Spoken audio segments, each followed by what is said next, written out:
The birth of psychology हुआ था 1879 में। As an independent discipline psychology 1879 में आया था। पहले ये फिलॉसफी की टर्म में समझा जाता था, बट इंडिपेंडेंट एक्सपेरिमेंटल साइंस के फॉर्म में उसे 1879 का दर्जा मिला।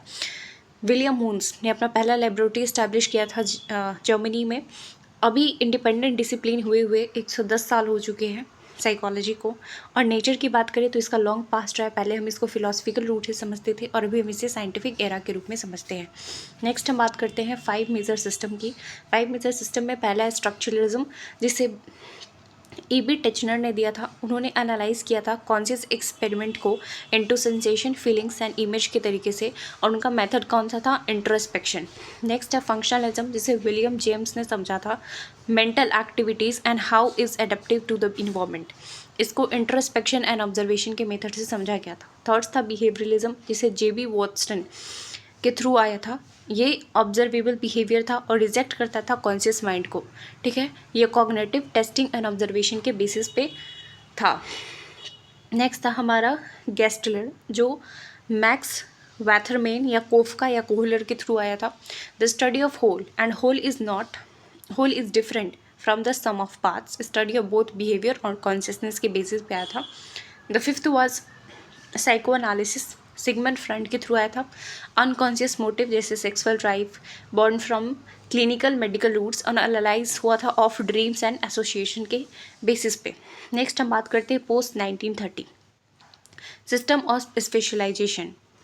Post 1930 evolution from system to specialisation. अब जो मॉडर्न अप्रोच है उसमें हम साइकोलॉजी को प्रीफर करते हैं स्पेशलाइजेशन। हर चीज़ की स्पेशलाइज और अलग अलग साइकोलॉजी है, जैसे कि लर्निंग मेमोरी के लिए एजुकेशनल साइकोलॉजी, क्लिनिकल साइकोलॉजी। ठीक है, और हर साइकोलॉजी स्पेशलाइज्ड फॉर्म में ही रीड करी जाती है। ठीक है, अब जो है वो पर्सपेक्टिव के बेसिस पे हम साइकोलॉजी को समझते हैं। ठीक है, नेक्स्ट टॉपिक है हमारा थ्योरी एंड हाइपोथेसिस। ठीक है, इसको समझना। थ्योरी जो है वो क्या होता है? सबसे पहले साइंटिफिक मेथड में होता है ऑब्जर्वेशन। आप किसी चीज़ को ऑब्जर्व करते हो, फिर उस बेसिस पे आप कोई हाइपोथेसिस निकालते हो, या फिर आप कोई चीज़ एज्यूम करते हो, समथिंग लाइक दैट। फिर आप उसको एक्सपेरिमेंट करते हो। ठीक है, फिर आप उसके कंक्लूजन ड्रॉ करते हो। उसके बेसिस पे आप कोई थ्योरी निकालते हो कि ऐसा होता है तो इसलिए ऐसा होता है। कॉज एंड इफेक्ट के बेसिस पे आप कोई थ्योरी निकालते हो। उस थ्योरी से फिर से आप बहुत सारा हाइपोथेसिस ड्रॉ करते हो। ठीक है, फिर हाइपोथेसिस है, फिर उसके एक्सपेरिमेंट की जाती है, फिर कंक्लूजन निकाला जाता है। अगर वो चीज़ सही बैठ रही है कंक्लूजन में, तो इससे क्या होता है, या तो थ्योरी जो है वो वीक होती है, या फिर थ्योरी जो है वो स्ट्रॉन्ग होती है, स्ट्रेंथन होती है। ठीक है, तो इस तरीके से ये प्रोसेस चलते रहता है। इसको हम और समझते हैं। यहाँ पे थ्योरी एंड हाइपोथेसिस में ये बोल रहा है कि थ्योरी जो होता है वो सेट ऑफ एजम्पशन होता है। ठीक है, और ये लॉजिकल डिडक्टेड चीज़ें होती है। ठीक है, इसको आप टेस्ट कर सकते हो या फिर प्रिडिक्ट कर सकते हो। हाइपोथेसिस क्या होती है? ये एक नैरो रिलेशनशिप बिटवीन होती है कॉज एंड इफेक्ट के। ठीक है, जैसे कि एग्जाम्पल आप समझो कि थ्योरी जो होती है, ठीक है, वो ब्रॉड एंड जनरल टर्म होता है। हाइपोथेसिस नैरो और स्पेसिफिक होती है। थ्योरी जो है वो वाई एक्सप्लेन करता है कि कोई चीज़ें क्यों हुई ऑब्जर्वेशन के बेसिस पे, और हाइपोथेसिस क्या है कि टेस्ट करता है स्पेसिफिक लिंक जो है वो एग्जिस्ट करता है या नहीं। जैसे कि सोशल मीडिया जो है उससे लोग फोकस होता है। ठीक है, और ये checking Instagram 5 times an hour वो रिड्यूस करता है स्कोर को 10% है। तो ये जो है वो एक लिंक है। ठीक है, हाइपोथेसिस क्या होता है कि वो थ्योरी से ही आप फिर एक चीज़ ड्राइव करते हो कि चलो अब इसको और एक्सप्लेन में देखते हैं। ठीक है, वो होता है थ्योरी। जैसे कि उसको फिर आप और ज़्यादा रिसर्च करते हो, उससे फिर आप कोई नया कंक्लूजन निकालते हो, दैट इज़ हाइपोथेसिस। फिर हाइपोथेसिस ट्रू होती है तो थ्योरी जो है वो स्ट्रेंथन होती है। ठीक है, तो ये रिलेशन होता है दोनों के बीच में। एक गुड थ्योरी क्या होती है? ठीक है, चेकलिस्ट ऑफ गुड थ्योरी क्या है कि ऑब्जर्वेशनल बेसिस पे होनी चाहिए। मतलब it must integrate multiple observation into meaningful relationship. Multiple observation होना चाहिए। ऐसा नहीं कि एक ऑब्जर्वेशन से आपने कोई थ्योरी निकाल दी, मल्टीपल ऑब्जर्वेशन और उसको लिंक करके आप एक मीनिंगफुल रिलेशनशिप ड्राइव कर पाते हो, तो वो थ्योरी की, अच्छी थ्योरी की एक चेकलिस्ट आप टिक कर चुके हो। इंटीग्रेशन होता है मतलब कि आप कंबाइन करते हो बहुत सारी चीज़ों को एक अच्छा डेटा निकालने के लिए। टेस्टिबिलिटी की थर्ड होता है टेस्टिबिलिटी की, मतलब it must be capable of being validated. ठीक है, उसको आप जब टेस्ट करोगे तो वो आपकी थ्योरी को वैलिडेट करनी चाहिए। मतलब आप कोई हाइपोथेसिस जब चेक करते हो तो वो थ्योरी को वैलिडेट करना चाहिए, स्ट्रेंथन करना चाहिए, ठीक है। फिर नेक्स्ट है ह्यूरिस्टिक वैल्यू कि it must stimulate further research. Theory ऐसे पॉइंट पे होना चाहिए, it should not be a dead and, ऐसे पॉइंट पे होना चाहिए जहाँ पे उसके बाद उस थ्योरी के बेसिस पे भी लोग और ज़्यादा हाइपोथेसिस कर पाए और उसको ट्रू साबित कर पाए।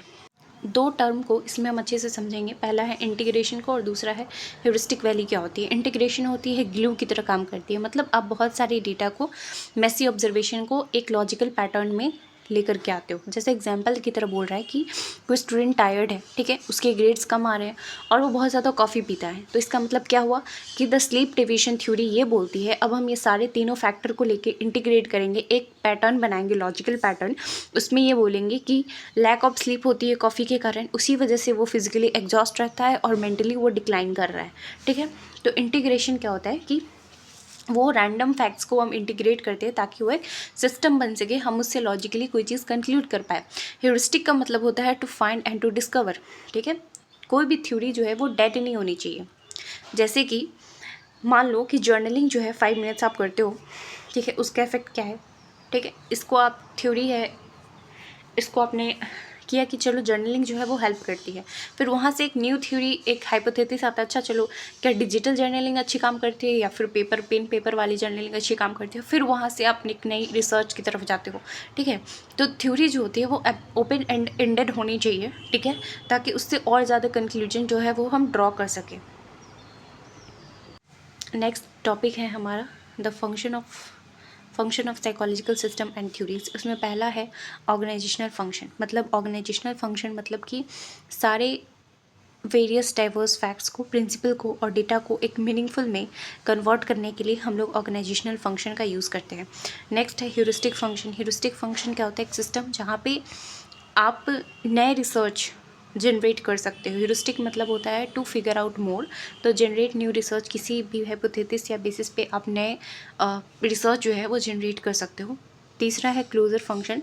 System also do closure function. Generally all relevant and important fact are not available before the system, so hence psychologist जो है वो produce करते हैं to fill the gap created by absence of such facts by making theories proportion. In absence of closure function the gap will remain gap. Next topic है हमारा function of psychological system. It's like a rules of game that is psychologist use to study human behaviour. पहला organise. System में 5 main thing है, ठीक है। पहला organise की millions of facts को, ठीक है, आप कैसे एक एज अ होल में अरेंज करके रखते हो, वो बहुत इंपॉर्टेंट है कोई भी थ्योरी बनाने से पहले या सिस्टम बनाने से पहले। ह्यूरिस्टिक मतलब discover. It act as a searching tool कि आप जो चीज़ थ्योरी बना रहे हो या कोई सिस्टम बना रहे हो साइकोलॉजी में, वो एक सर्चिंग टूल की तरह काम करनी चाहिए, मतलब उससे बहुत सारे न्यू रिसर्च जो है वहाँ से निकलने चाहिए।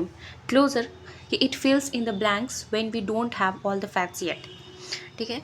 नेक्स्ट है हमारा moral. It gives scientist a team to belonging so they can feel supported. Limit it tells the scientist want to ignore, ठीक है, क्या चीज़ आप इग्नोर कर सकते हो। जैसे बिहेवियरलिज्म जब आप पढ़ते हो तो वो इग्नोर करता है फीलिंग्स को और फोकस करता है एक्शन को। जब आप किसी के बिहेवियर पढ़ रहे होते हो तो फीलिंग्स हटा के आप उसके एक्शन के थ्रू आप उसको रीड करते हो। तो लिमिट होता है मतलब कि आप क्या इग्नोर कर सकते हो, ठीक है। अब है 5 बिग डिबेट्स, ठीक है, जो कि साइकोलॉजिस्ट जो है वो 100 साल से यही डिबेट कर रहे हैं। 7 बिग डिबेट्स पे। Every system has a pack of side, so here is 7 bipolar issue, ठीक है, माइंड एंड बॉडी, ठीक है। इस पे डिबेट्स हो रहे हैं कि आप कौन से साइड को लेकर के आप किसी भी सिस्टम को या साइकोलॉजी को समझाओगे। माइंड बेस्ड बॉडी ड्यूअलिज्म कि माइंड जो होता है, कोई लोग माइंड को ड्यूअलिज्म बोलता है कि आप एक फिजिकल बॉडी हो और आपके पास एक सेपरेट सोल और माइंड है। मोनोलिज्म बोलता है कि आप एक फिजिकल बॉडी हो और आपका माइंड वो है जो आप जिस तरीके से आपका ब्रेन काम करता है। नेचर और नर्चर। नेटिव हेरिडिटी, आप अपने पर्सनालिटी के साथ बॉन्ड हुए, जो आपका डीएनए है, आरएनए है, उस बेसिस पे, आपके जीन्स के बेसिस पे आप ड्राइव हुए हो। और इम्पेरियलिज्म बोलता है कि आप एक इन्वायरमेंट डिसाइड करता है कि आप किस तरीके के व्यक्ति बनोगे। Moral and molecular. मोरल मतलब होता है कि आपको एज अ होल पर्सन देखा जा रहा है, as a person like an entire personality. Molecular के आपकी पर्सनैलिटी को तोड़ तोड़ के पीसेस में देखा जा रहा है, ठीक है। सब्जेक्टिव बोल रहा है कि स्टडी व्हाट्स इनसाइड, जैसे आपके थॉट्स क्या है, आपके ड्रीम्स क्या है, आपकी फीलिंग्स क्या है, ऑब्जेक्टिवली जो आप अपने आँख से देखते हो कि किसी इंसान का मान लो एक्शन क्या है, ठीक है, उस बेसिस पे आप चीज़ें करते हो। जैसे बिहेवियरलिज्म थ्योरी में क्या है कि वो ऑब्जेक्टिव है कि आपके एक्शंस के बेसिस पे आप डिसाइड करोगे कि इस इंसान का बिहेवियर कैसा है, आप वो स्टडी करते हो। उस समय आप फीलिंग्स को साइड में रखते हो, ठीक है। तो ये सारी चीज़ें जो है वो कॉन्ट्राडिक्टी है साइकोलॉजी में। नंबर्स बेस्ड डिस्क्रिप्शन, क्वांटिफिकेशन, कि एवरीथिंग को नंबर और मैथ्स के फॉर्म में समझना, ठीक है। क्वालिफिकेशन की हर एक चीज़ को वर्ड्स के थ्रू डिस्क्राइब करना कि फीलिंग्स क्या है, जैसे ही फेल्ट वेरी सैड, ये सब, ठीक है। पास्ट एंड फ्यूचर, डिटर्मिनिज्म कहता है कि आपका पास्ट आपको कंट्रोल करता है और आपके पास कोई चॉइस नहीं है। एंड टेलीलॉजी कहता है कि आपका फ्यूचर आपको कंट्रोल करता है और वही आपके पाथ को डिसाइड करता है। नेक्स्ट है हमारा pure and applied. Pure and applied में बोल रहे हैं कि रिसर्च जो है वो सेक ऑफ नोइंग के लिए करते हो, बट अप्लाइड क्या होता है कि आप किसी प्रॉब्लम को सॉल्व करने के लिए आप रिसर्च करते हो। नेक्स्ट है आप सिस्टम को कैसे इवेल्युएट करोगे, मतलब आपने अगर कोई सिस्टम बनाया है तो आपको इवेल्युएट करने के लिए बॉस्टन का 18 डायमेंशन है, 18 स्केल, वहाँ पे आप पुट करते हो कि आपका सिस्टम कहाँ पे स्टैंड करता है। नेक्स्ट है कोरेन का 6 फैक्टर, उसमें 18 पॉइंट्स को 6 मेन कैटेगरी में डिवाइड किया गया है और उसमें आप कंपेयर के बेसिस पे आप चीज़ों को, अपने स्टैंडर्ड्स को, सिस्टम को स्टैंडर्ड दे सकते हो।